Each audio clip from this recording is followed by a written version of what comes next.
Everything the light touches, my son, is our kingdom. Then surely I would rather reign in the shade, dearest brother.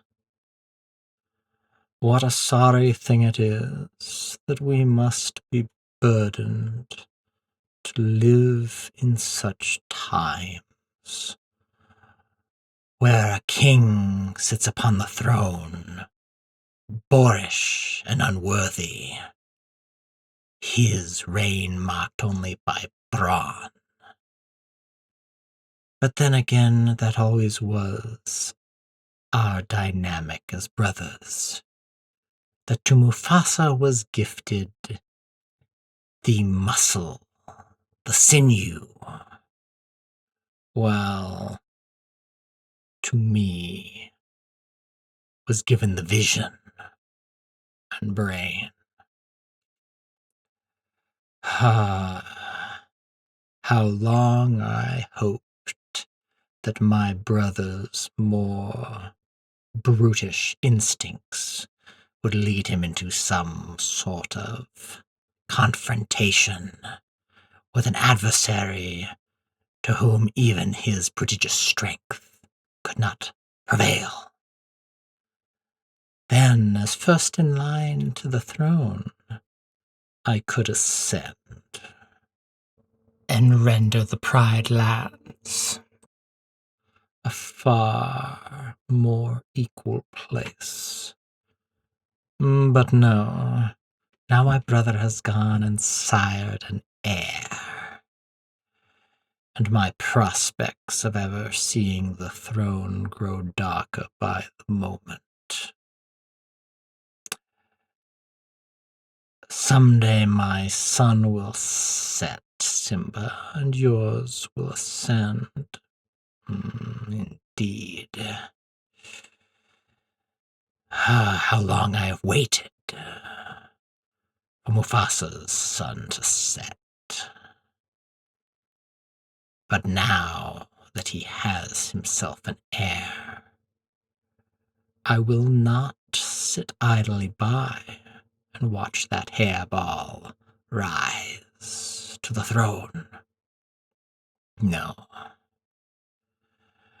And to think that Mufasa was perplexed as to why I did not attend young Simba's presentation. It's not as if my presence there would have been missed or even desired. No, my brother has made it clear that there is no place in his reign for outcasts, no place for those who do not conform to his narrow view of what makes a lion. Have you seen his court? Every female is golden of fur, and every male red of mane. No place for those dark or scrawny. Truly, my brother makes evident his unworthiness with his every breath, that he should call me by my deformity instead of by my name. Ha, Scar indeed.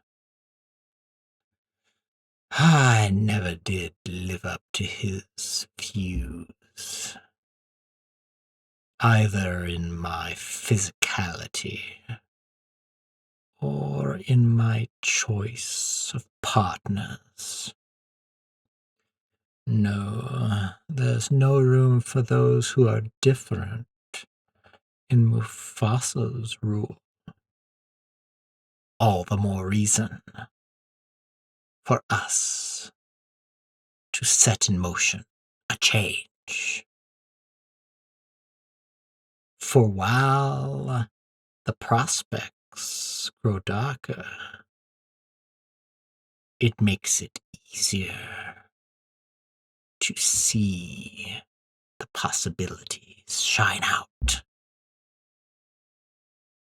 I've called you here because I recognize a kindred spirit, another outcast, another who does not conform to Mufasa's simplistic view of what it means to be a lion, what it means to be accepted, to be worthy.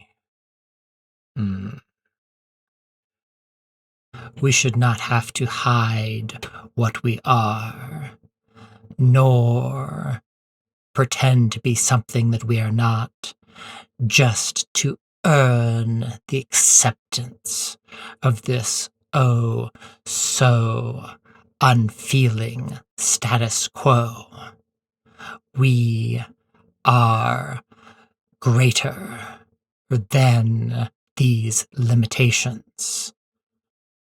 We need not be improved or altered in any way. We are perfect, just as we are, and we should be accepted, nay, celebrated for that, rather than being forced to conform or feel shame for being what we really are. Well, I am not so short-sighted, nor will I allow such injustices to take place when I am raised to the throne to rule Pride Rock and all the lands touched by the light of the sun. But these are difficult times, and to bring about the change that I speak of requires nothing less than a double regicide. But I believe that you are fit to handle such a difficult task, and wise enough to see the merit in such rash action. Of course, we must be careful. While Mufasa may be a simpleton, he has surrounded himself with many worthy allies, and they will not suffer me to rise to the throne if it is clear that my paws are in any way sullied with his blood. But herein lies the value of intellect over brawn. I know my brother's worldview, his circle of life. The lions eat the wildebeests, but the wildebeests eat the grass, into which the lions' bodies turn when they die. Yes, a simplistic view of a complex situation. In my brother's mind, the world is divided only into those who are hunters and those who are the hunted. He may have suffered all those creatures to bow before his son. May not suffered, beamed as he watched those lesser than him in his view prostrate themselves before him and his cursed offspring. Yes, Mufasa only sees other hunters as dangers, and this will be his undoing. For while he may be mighty enough to survive many one-on-one encounters, he is not gifted with the simple wisdom of arithmetic. What one cannot accomplish may become a great deal easier when many rise up. Strength in numbers instead of in sinew.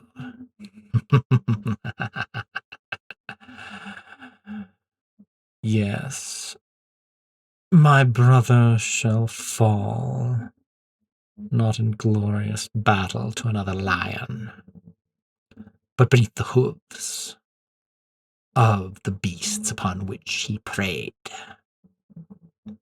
This is where you will come in. You and your allies shall nip at their heels, herd them toward a certain gorge which I am familiar with. And once they are whipped up into a frenzy, blinded by fear, they will charge headlong, heedless of what stands before them, into the gorge. A gorge which has only one entrance and one exit. Broad, certainly, but not so wide as to present an easy avenue for escape when an entire herd is rushing headlong into it. But how to get Mufasa to go and fall into this trap? Yes. I will admit, I allowed myself to dream, especially during such times when he reminded me of how unwelcome I am in his court,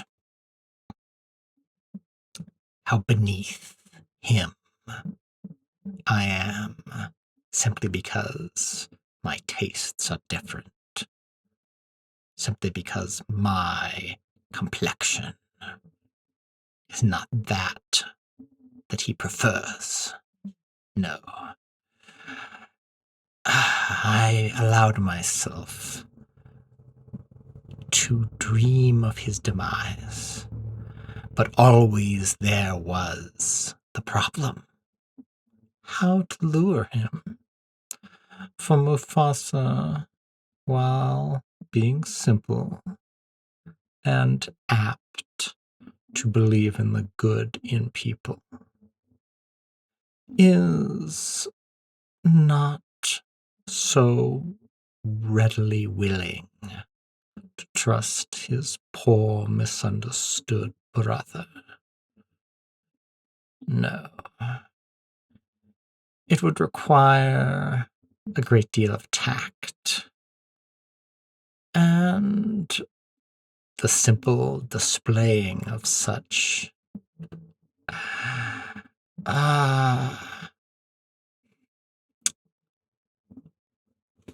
brotherly affection and concern would raise his suspicion.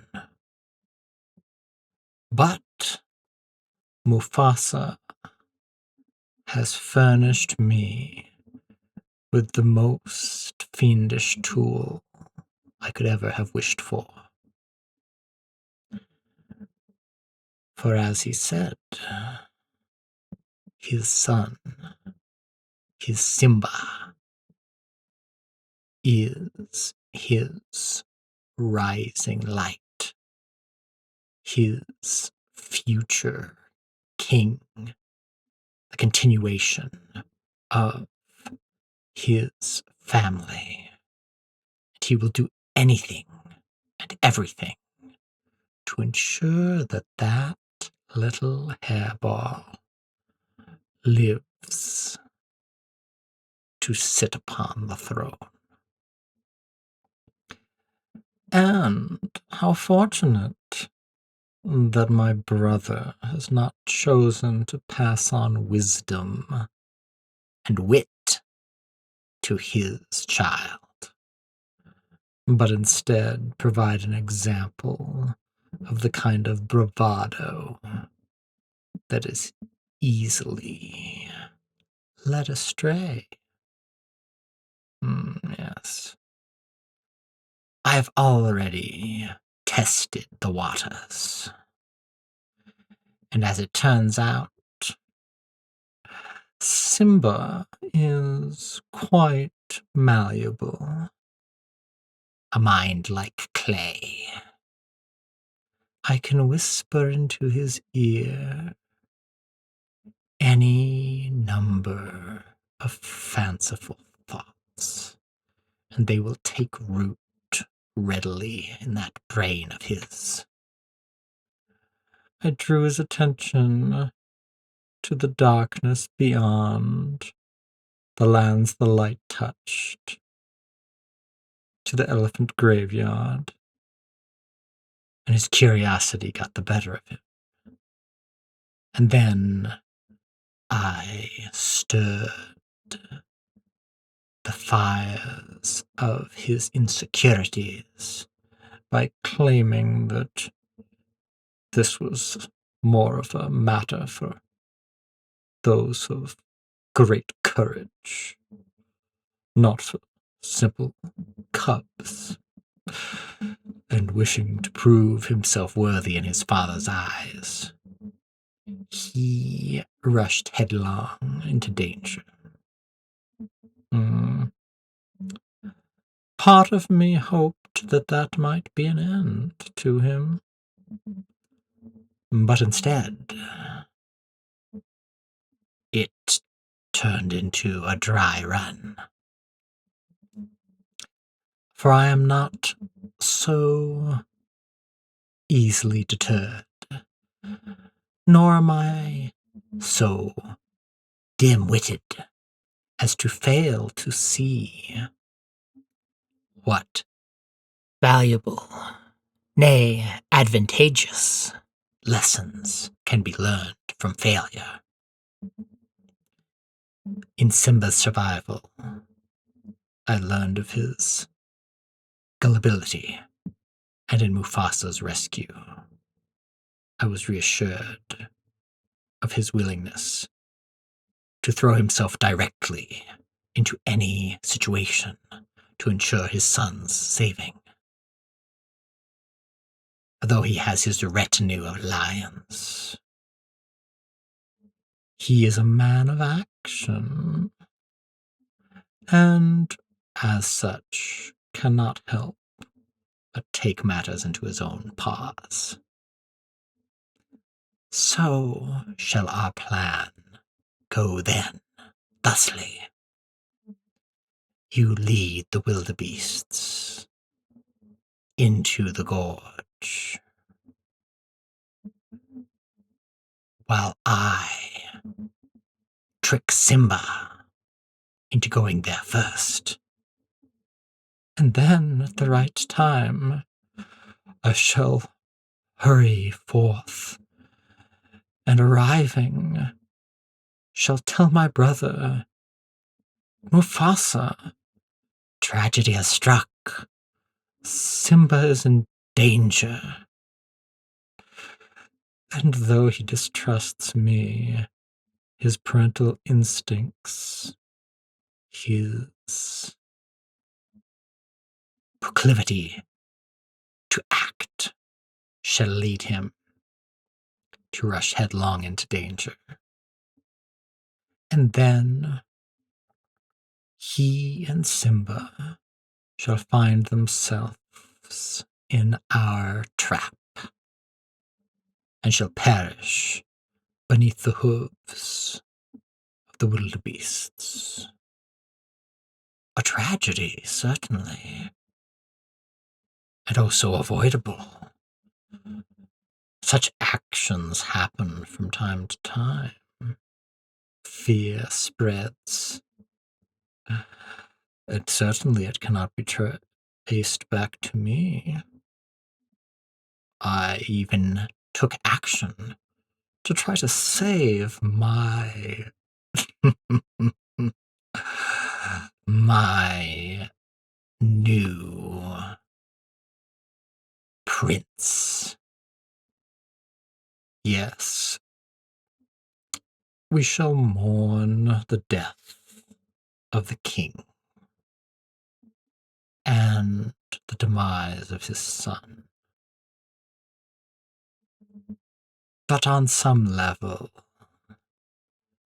we shall know that it is a mercy that Simba did not survive long enough to learn just how cruel and unfair the world can be to those who do not conform. Well, at least under Mufasa's reign. And then, as the only heir to Pride Rock, my son shall rise. My time as king. But I shall be a far better king than Mufasa ever was. A king of the outcasts. And all those of different hue and different taste in mate and lifestyle shall know a place under my rule. Yes, Pride Rock will finally live up to its name and become a great deal more welcoming to those who are different under my rule. So, you have now heard my plan, and see that there is room here both for peril, but also for great reward. What do you say? As one outcast to another, do I have your paw? Splendid. Then we enter in to this conspiracy. History shall record only that Mufasa and Simba fell to a tragedy, and shall never know of this plot that was hatched here. Long live the Queen.